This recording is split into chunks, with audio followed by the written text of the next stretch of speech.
Welcome back to the Sales Academy. This workshop is based on influence and persuasion. Good morning, good afternoon, good evening.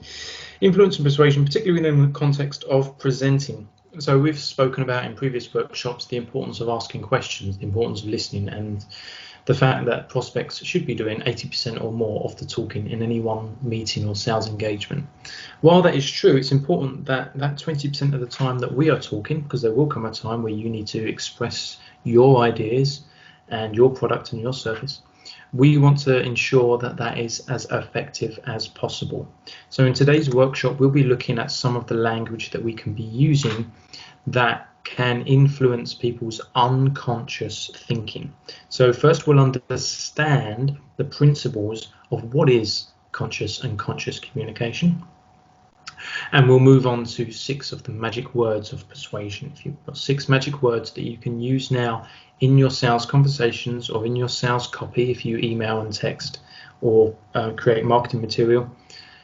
And then when it comes to communicating in terms of a conversation, we'll be looking at how we can ethically use subliminal language patterns to unconsciously influence prospects. And by unconsciously, sometimes the word subconsciously is used as well.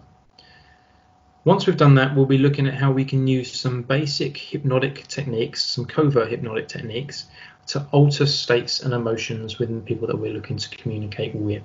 Okay. What we won't be covering is the 6 pillars of behavioral engineering. I should have taken that out. I do apologise. That will not be covered in this workshop. But everything else I hope to cover over the next 45 minutes to an hour. Okay. So let's have a quick recap as to why we are doing this. So a number of you have mentioned that you would like to learn about subliminal influence so that you can build stronger relationships with your clients. So as you watch this webinar, you will learn the language patterns to help you get clients to pay attention and ultimately help you make more sales. You can use this training to complete your 20% off the job requirements. And when you try these techniques out, you could write a reflective journal. So let's look at what is the conscious mind and what is the unconscious mind. Maybe some of you are familiar with the concept that we have these 2 parts of our mind, 2 parts of our thinking. The conscious mind actually only accounts for 10% of our behavior or our thinking, while the unconscious mind is significantly more powerful and runs 90% of our behaviors, our thoughts and our feelings. And it does this unconsciously. So think about maybe the behaviors that you're not aware that you're doing. You can call them habits, if you will, or think about the things that you think about and the things that you feel. That normally happens unconsciously 90% of the time. So the unconscious mind is responsible for making sure that you blink and breathe and your heart beats as many times as it needs to. Can you imagine if you had to consciously focus on breathing? We'd go mad. Okay? So the unconscious mind is used to kind of act as a filter between the billion bits of information we receive in our waking lives so that we don't go crazy. Okay? So imagine this for a moment. You're sat here consciously listening to what I'm saying and watching the screen, but unconsciously you're probably not aware, until I mention this, of course, you're probably not aware of the temperature in the room until I've just mentioned it. Okay, unless you were unbearably hot or unbearably cold, you probably weren't thinking about the temperature in the room. And now that you're focused on the temperature in the room consciously, you're probably not aware of the weight of your body in the chair that you're sitting in. And of course, now I've mentioned that, your mind has focused to that. So you can see how you are aware of all this information coming at you, but it needs to be filtered out from our conscious thinking. I really like this illustration. I think it sums it up quite nicely. Let's think of the mind like an iceberg. I don't know if any of you have seen an iceberg, but you only really see a small portion of it above the sea level. Okay, 90% of an iceberg is hidden underwater. It's what makes them so dangerous and quite deceptive.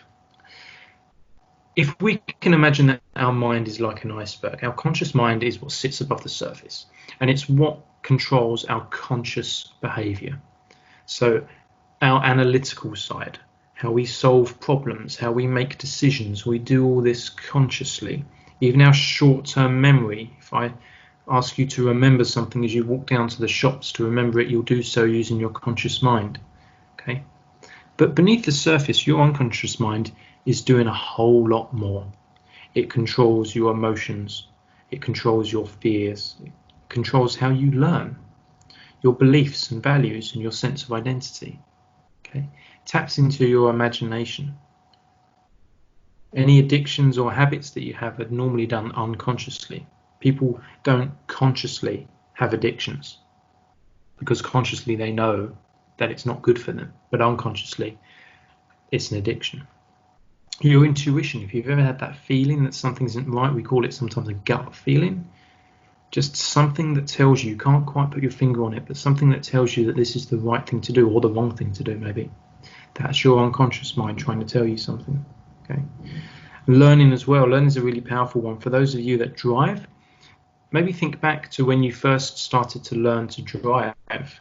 You had to think about everything. You had to think about what pedals meant, to be checking the mirrors and your blind spots, and you had to be thinking about, it seemed like a million things at once, right? And while you could do it, it would take up a lot of brain energy, right? It was taking up a lot of your conscious attention. But now, as you drive, if you have driven for some time, it almost feels like you're doing it without even thinking. Okay, and that's simply where all that behavior has gone beneath the surface. It's embedded itself into your unconscious mind, and now you are competent at that. Okay, and it's the same for musicians or sports people or any skill or talent that you might have. It's normally happening at an unconscious level. So I wanted to explain that and illustrate that in this visual, because we're going to be looking in this workshop about how we can communicate with that unconscious part of the mind.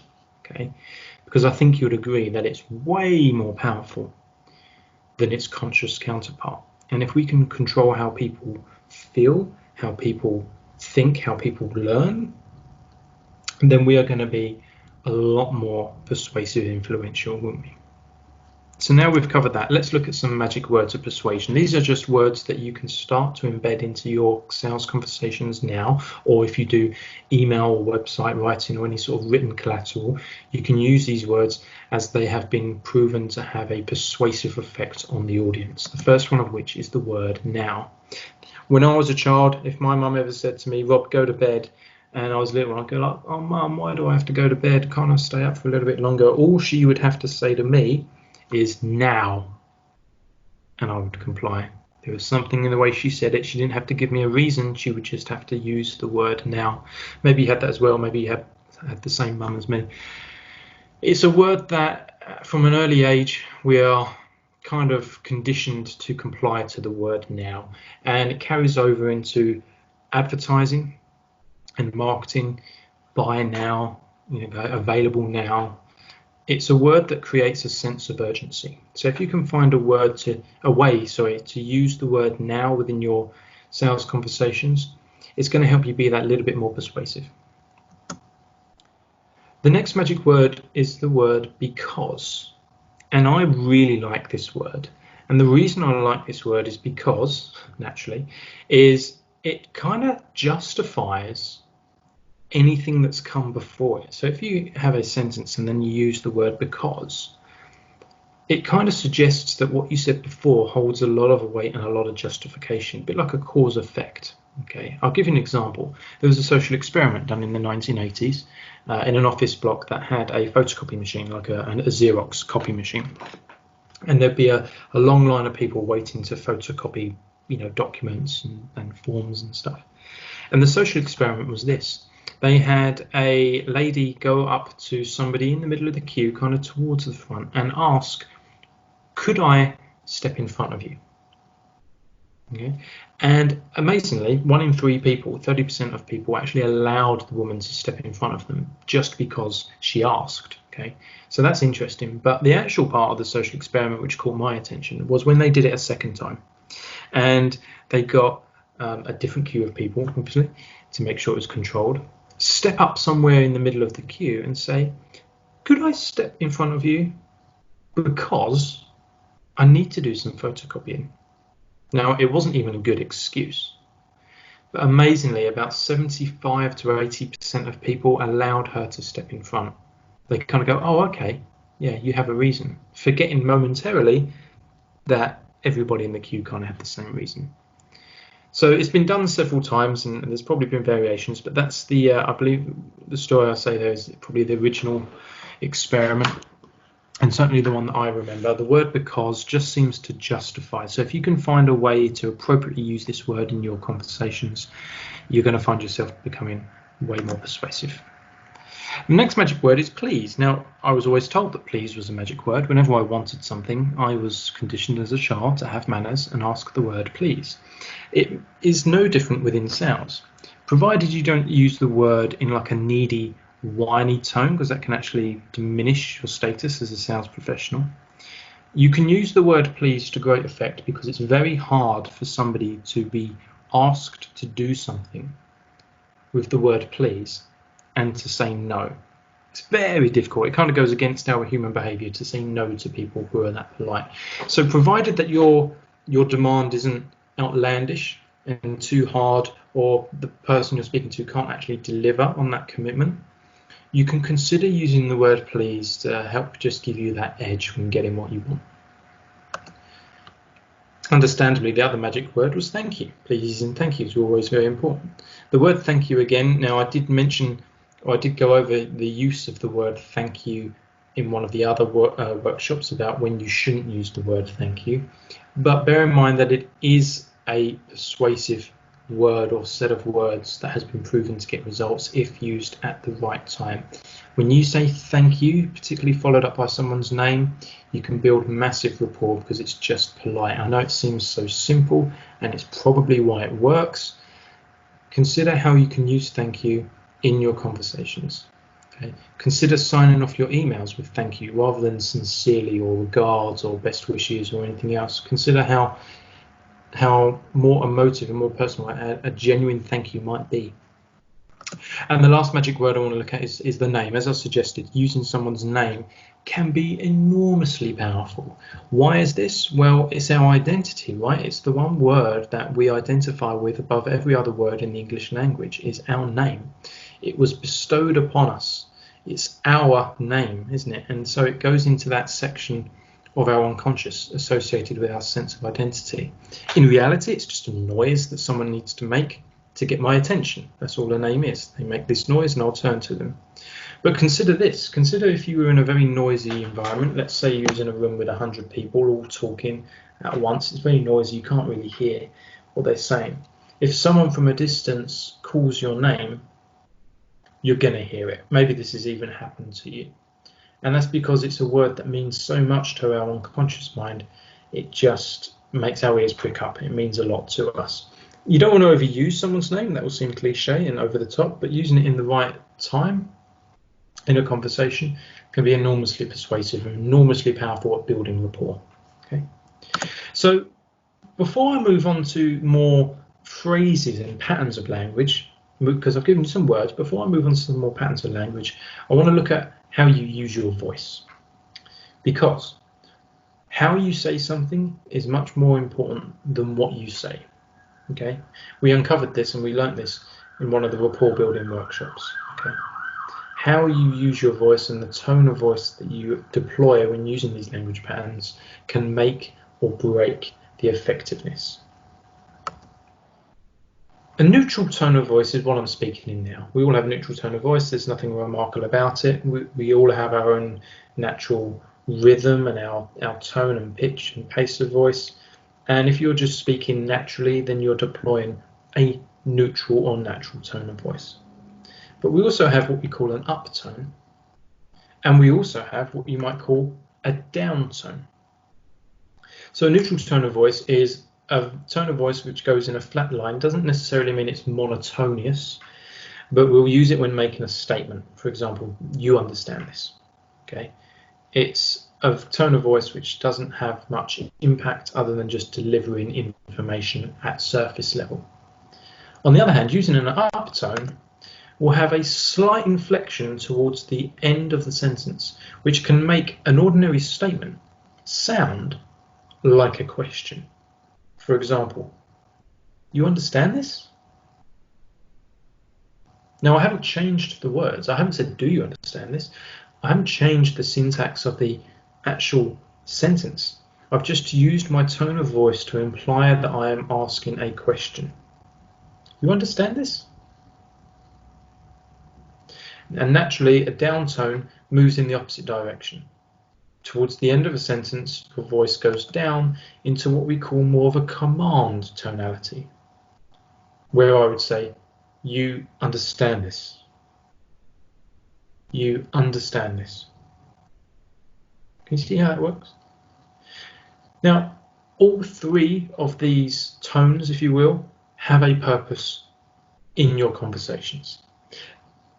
And we're going to be particularly looking at how we can use the down tone or the command tonality, as this is going to be important in this next section.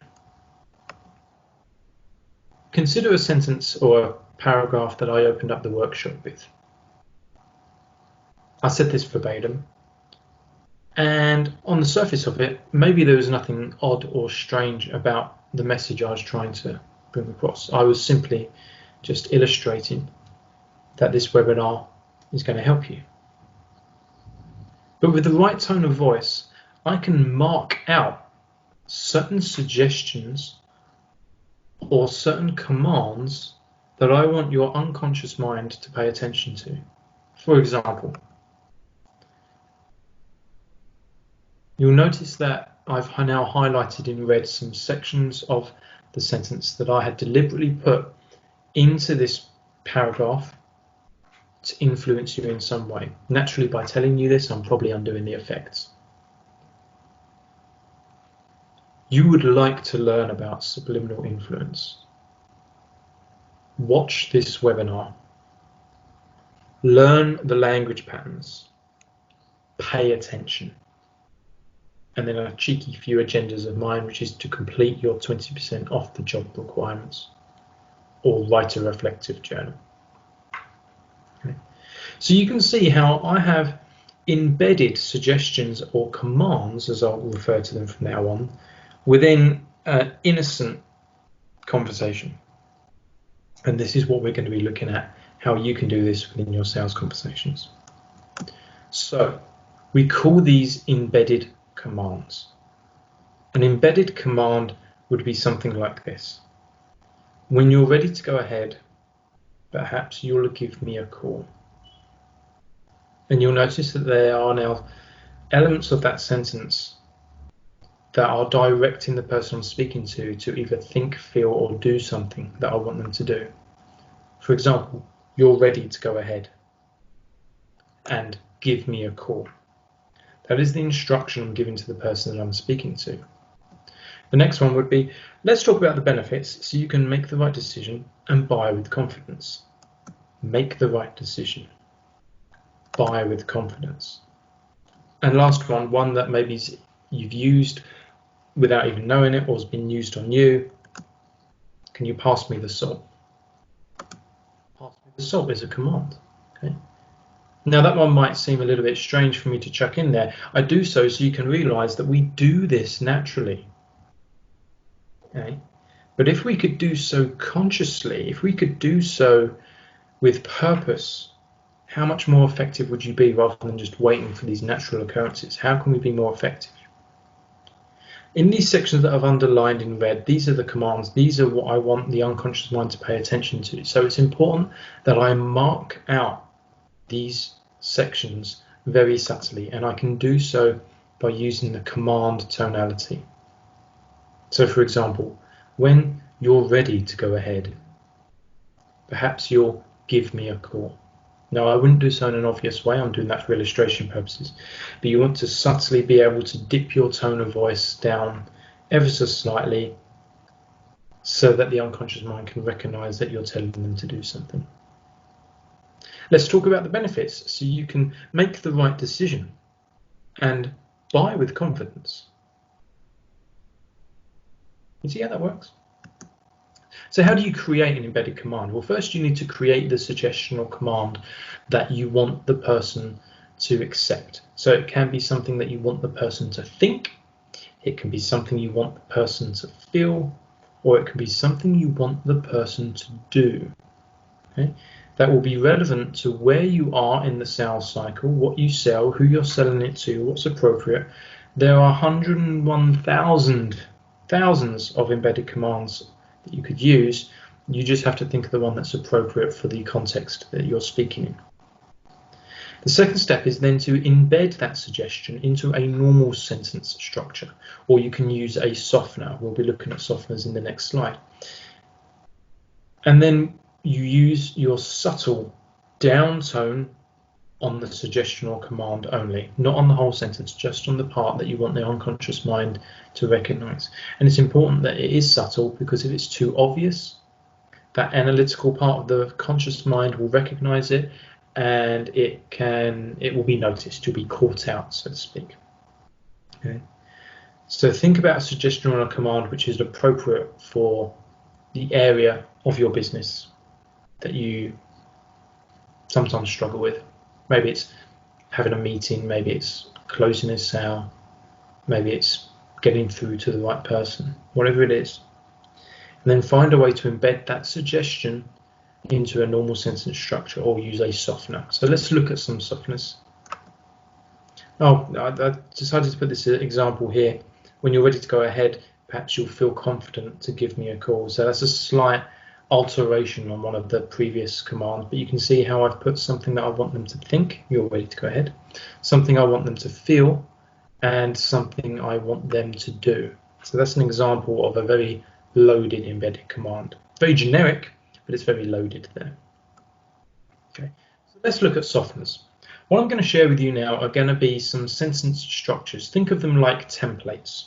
They're going to have blanks in them. They're going to have blank sections where you can literally plug in any embedded command that you come up with. So it's really important that you create a list of commands or suggestions that are appropriate for you and your business.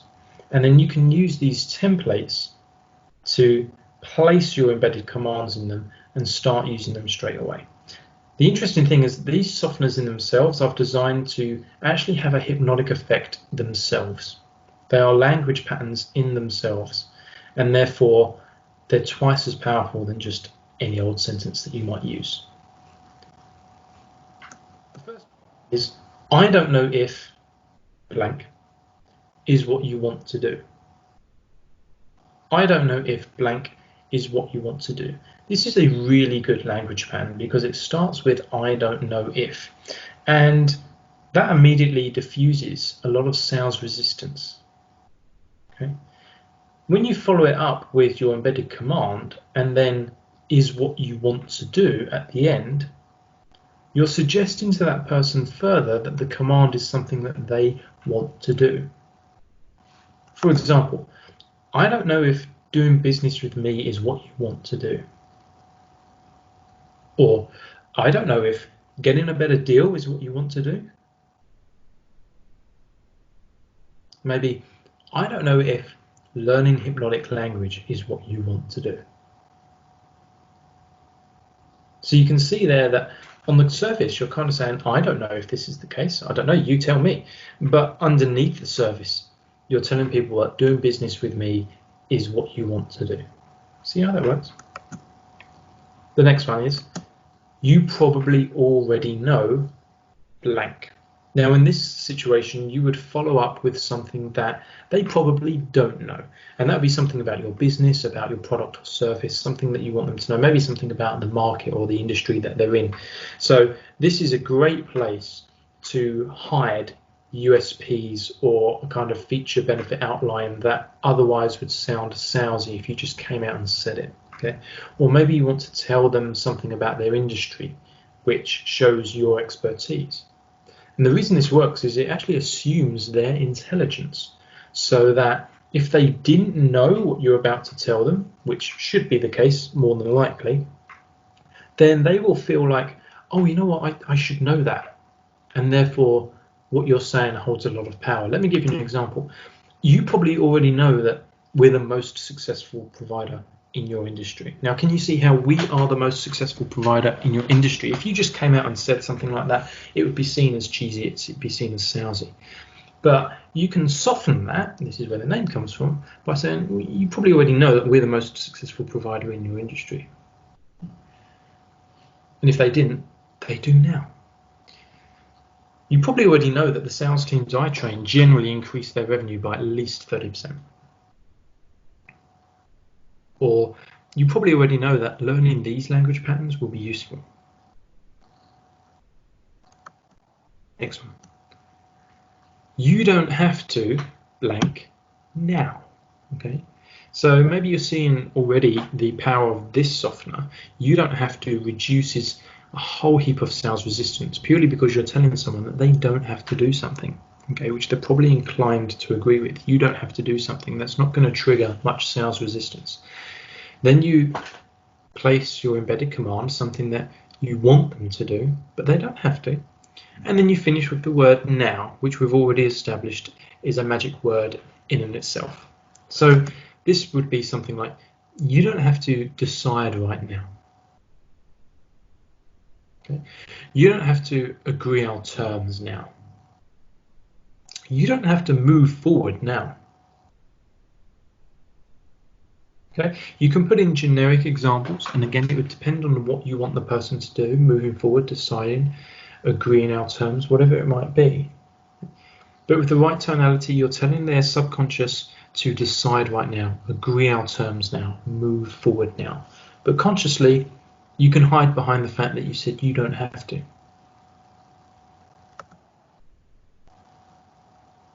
This one works a lot in the same way.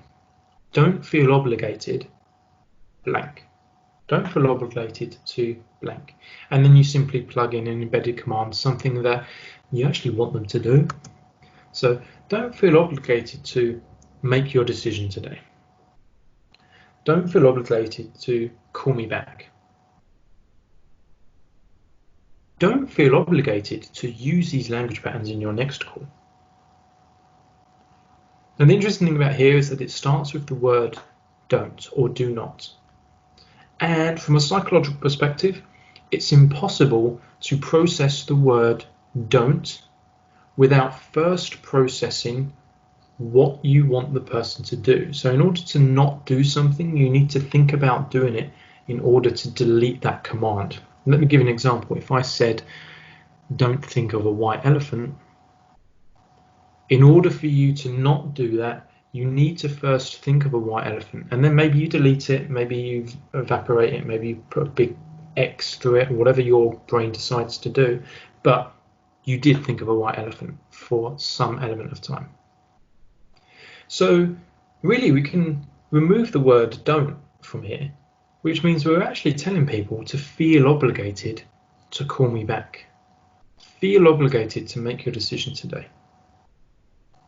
Simply by using the word don't. It's kind of where the theory of reverse psychology comes from. Okay. This is another favourite of mine because it has two suggestions, or rather it has a suggestion and then a command, and then it has one of my favourite magic words in between. You can blank because blank. Now in itself it doesn't make much sense, so I'll give you some examples of how you can use this one. You can relax about the price because it's the most cost-effective option for you. See how that works? You can feel confident about our service because you deserve our best efforts. Or how about this one? You can start using these language patterns because you now understand how they work. This works on a number of levels. First, you're using what we call permissive language by saying you can. You're not saying you should, you must. You're using language like you can, which is very soft and doesn't create a whole heap of resistance. You're just saying that you can relax about the price. Okay. You then follow it up with how you want them to feel, whether that be confident or relaxed about a price or something you want them to do. And then you use the word because to justify that suggestion. So if you just said you can relax about the price, sure, that is an embedded command. But it's extra more powerful when you say because it's the most cost-effective option for you. You then put in a suggestion. So you can command because suggestion. This one's really powerful and I really like this one. This one works in a similar way. I wouldn't advise you to blank until blank. I wouldn't advise you to. So you can probably see how this one works. This one diffuses sales resistance because you're not advising someone to do something, but of course you are. You would say, I wouldn't advise you to, and then you would follow that up with a command, something you do want them to do, until, and then you'd put in something that you have control over, or you would have a suggestion of some state. So again, I'll give you some examples because I always think they help. I wouldn't advise you to sign the contract until you are happy with our terms and conditions. Okay. I wouldn't advise you to buy this car until you choose what extras you want. I wouldn't advise you to use these language patterns until you know you are ready. Okay. Now, maybe you're detecting the command tonality in my voice. I am making it somewhat that little bit more obvious for illustration purposes. But bear in mind that when you use these patterns, the prospect won't notice you doing that unless you do so very obviously. I really like this one because at the end of the day, you're not advising someone to sign the contract, so they can't actually accuse you of trying to manipulate them. You're just saying, no, I wouldn't advise you to sign the contract until you're happy with our terms and conditions. It's a very innocent sentence, but said with the right tone of voice and structured in the right way, you are placing suggestions to them to sign the contract. And next one. When now would be a good time to blank? Okay, this is another cool one because it's a question, and you probably notice that the structure of the sentence above is a little bit awkward. When now would be a good time to? You're probably thinking, well, that sounds odd. Maybe I've made a typo. I haven't made a typo. That's exactly how you're going to say it. Now, the trick with this one is to say it with utmost confidence. Okay, because if you dwell too much on the strangeness of the sentence, you will highlight it to the person that you're speaking to. When now would be a good time to move forward? Or when now would be a good time to agree an implementation date? Now, you can actually bring that whole suggestion or command back to the word now. When you think about it, you're actually saying now would be a good time to move forward. Now would be a good time to agree an implementation date. Or when now would be a good time to learn about tag questions. And what's really cool about this one is that it's actually a question. Therefore, it kind of commands that they comply in some way to give you a suggestion or give you a date or give you a time where they're going to do so.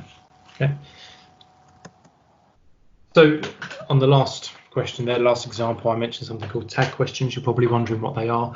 And tag questions are used to create agreement. They're used to create compliance, a bit like I used earlier on. They're tagged onto the end of your suggestions, and they're normally very, very short, 2 or 3 word questions like, doesn't it? Isn't it? Don't you think? Won't they? Would you agree? Can't you? Won't it? Okay, there's numerous others, but they're generally little fragments of questions that you can place on the end of a suggestion to turn it into a question, therefore creating a scenario where they either have to agree or disagree. So let's look at these in action. And I'll use some of the examples we've already seen so you can see how they work. So let's take a sentence like, you can relax about the price because it's the most cost-effective option for you. You would use your tonality to make that a command, and then you would follow up with a tag question if you chose to, such as, isn't it? So you can relax about the price because it's the most cost-effective option for you, isn't it? This will cause the person to say yes or no, in which case you've done something wrong or you can tackle it at that point. But if at some point internally they are thinking yes, then you've become hugely more persuasive. You can feel confident about our service because you deserve our best efforts, don't you? Okay, don't you? Then when you try these techniques out, you could write a reflective journal, couldn't you? Can you see how this works? Now, to make these even more powerful, particularly if you're meeting face-to-face, is you want to give like a subtle nod when you use these tag questions to increase the compliance. So you would say something like, you can relax about the price because it's the most cost-effective option for you, nod, isn't it? Okay, not an obvious nod, but just something subtle that allows them to agree with you.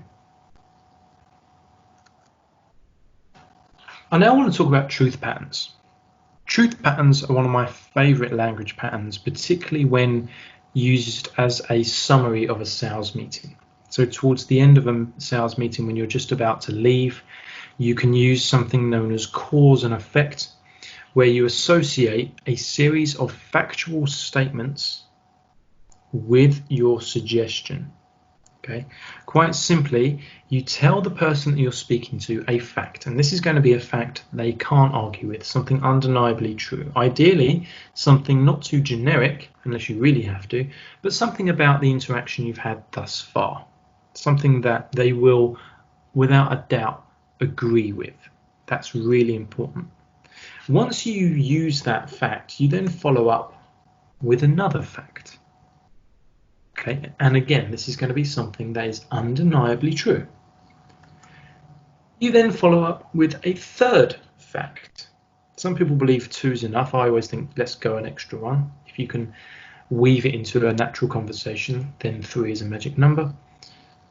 So you give them 3 things that are undeniably true that will create them to agree with you. And then you place a powerful suggestion. The way this works is in the mind of the prospect or the person that you're speaking to, the fact that you said at the start is true. And then you followed it up with something else that is true. And then you followed it up with something else that is true. And therefore, when using the right link, they associate your suggestion with being true. Okay? By using words such as so because of that. Does that make sense to you? Let me give you an example. And this is a generic example. Let's say that you've had a meeting with a client and you're kind of wrapping up. You've had a consultation, maybe a conversation about their needs, and you're just about to leave. You would say something like, so we're sitting here in your office and you've told me about some of the challenges you've been having, which should be true. And I have shown you some of the solutions we can provide. And so you can understand how we are the best option for you. Okay. Now, ideally you'd make this as specific as you can do. You would talk about those specific challenges and those specific solutions that you may have asked to provide, and then your suggestion would be something along the lines of what you want the next step to be.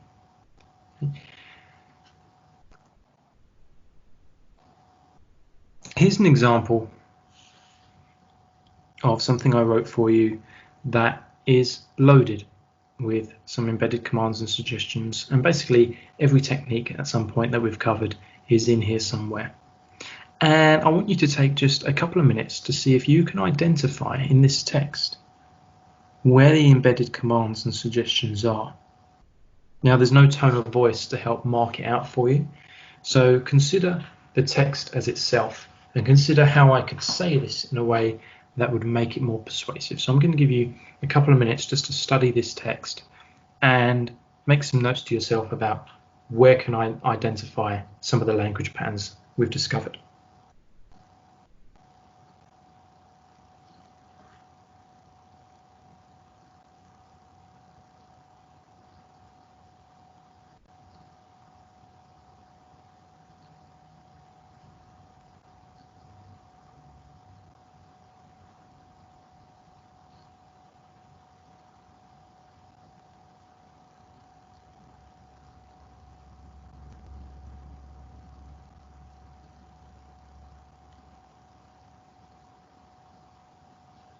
Okay, I think that's enough time. If you need some extra time, you can pause it.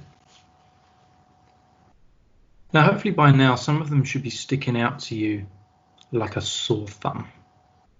And that's because you're now becoming aware of how these language patterns work.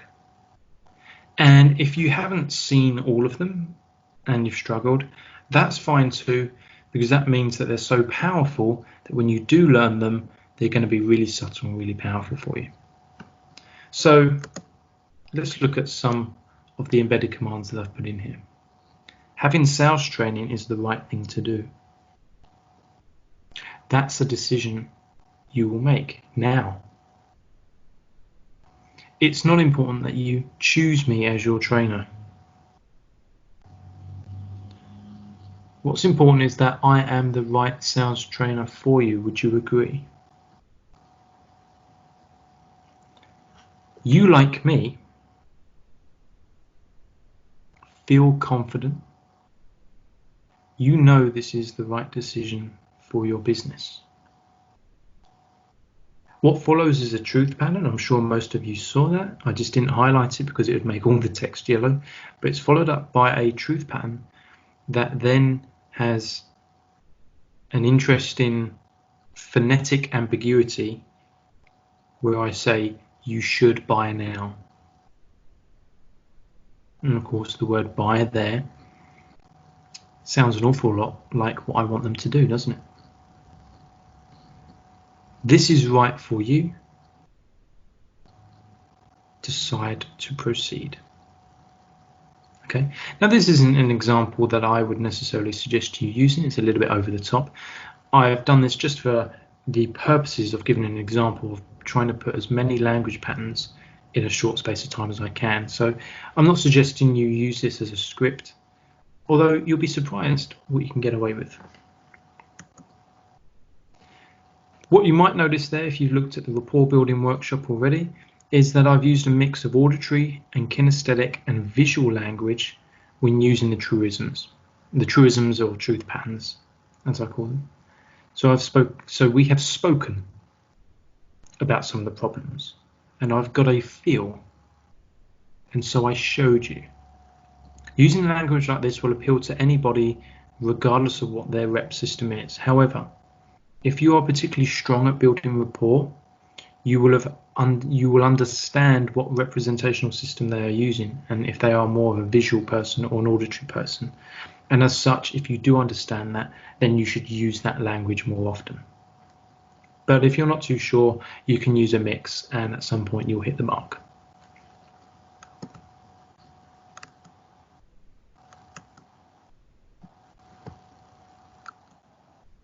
Here's another example for a job interview.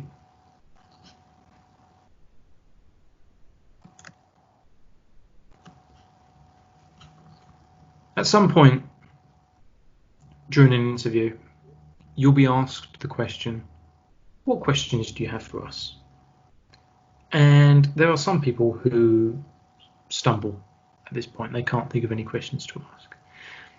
I think what's important is that as this is happening towards the end of the interview, that you try to use some permissive and some persuasive and influential language, because you're going to be leaving the interview soon. So if you do have a question, maybe you can front load the question with some language patterns. For example, well, I'd like to know a little bit more about how you know to make the right hire. When you decide to hire me, I'm curious. How do you know the right person is sitting in front of you? So consciously, that's a question about how do they know who the right person is, and it will open up a conversation. Unconsciously, of course, there's some language patterns in there that maybe you're detecting. Or you could try this one. I enjoy working with companies where you can get excited about new projects. They don't have to be part of what I do. Just knowing that the company is growing is an excitement you can feel more and more positive as I come into work each day. What projects are you working on now that you're excited about? Okay. Now, for what it's worth, I've used these in interviews and they have worked. And this is probably why. I'm suggesting to the interviewer that they make the right hire, followed by a command to hire me, because the right person is sitting in front of you. And so they can get excited and feel more and more positive as I come into work each day. You'll notice I've actually changed talking about them to talking about me within one sentence. But it's really subtle. There were some visual, as this was a face-to-face meeting, there were some visual and some physical things that I did as well, such as tapping my chest when I said right hi. I nod gently when I say hi and me. I changed my intonation when I need to. How do you know the right person is sitting in front of you? I used an earlier gesture of confidence when I said that they can feel more and more positive. I mirrored an earlier gesture that the interviewer had that was quite unique to them, and I decided to feed it back to them when I wanted them to feel confident. So there's a number of things here you could also do here, but that's probably for another workshop. Quite simply, those are some techniques and some tools that you can use right away to make your language more influential and more persuasive. As a summary, think about some of the softeners that work for you. Pick one or two that you would like to try within your conversations. And it's better to pick one or two and really hone your skills at delivering those patterns rather than trying to put every kind of language pattern that you've discovered here today into a conversation. It simply won't work. Just pick one or two and learn to master those first. What I find that some people really struggle with in the first stages of learning influential language is learning how to use their tone of voice, learning how to use uptones and downtones effectively. We've only discussed downtones today, but for some people, using their tone of voice is something that escapes them. So make sure you're using the right tone of voice. We looked at embedded commands and suggestions and how to build those. Quite simply, just think of something that you want the person to do. We looked at tag questions, ways that we can create compliance with those suggestions, so that internally we can check in and make sure that what we're saying to the person is embedding themselves into their psychology. And then we learn truth patterns, ways that you can use a mini summary of a sales meeting and cap off with a suggestion.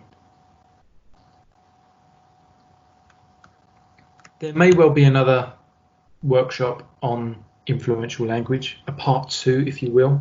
We haven't quite decided how that will form itself, but if you are interested in building your skills from a linguistic and hypnotic point of view, please let me know. I think what's really important with these patterns is you choose things that you feel comfortable with, that work with you, that are in line with your ethics, and you have fun with them. You really work and try them with everybody that you come across in some way, and you'll quickly start to notice how people will respond to you differently. And isn't that really what we want as great communicators? We want people to respond to us in a positive way. So take a few of these tips and pointers that you've learned over the last 45 minutes and go out there, have fun with them, be safe and look after each other, and I'll see you in the next workshop.